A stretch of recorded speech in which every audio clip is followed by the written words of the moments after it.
प्रश्नटी एपरी भाव में थिले देखो प्रश्नटी को a square plus b square is equal to 34 एवं a square minus b square is equal to 16 तेबे ab रो मूल्य केते तेबे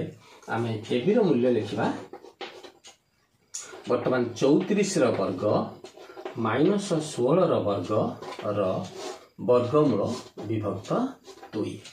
अर्थात आमे एठी लिखिले 34 a square minus b square तले a प्लस b गुणन a माइनस b तन 34 प्लस 16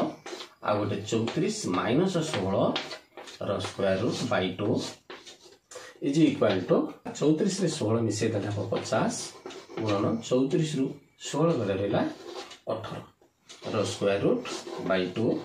हेले 18 95 900 रो square root by 2 is equal to हमर 900 रो स्क्वायर रूट हला 30 विभक्त 2 उत्तर आसीबो 15 तबे कमेंट सेक्शन पाई प्रश्नटी हला जदि a square plus b square is equal to 26 एवं a square minus b square is equal to 24 हुए तबे ab रो मूल्य केते आशा करूची कमेंट बॉक्स रे निश्चित भाव रे भलो कमेंट देबे उत्तर सहित धन्यवाद।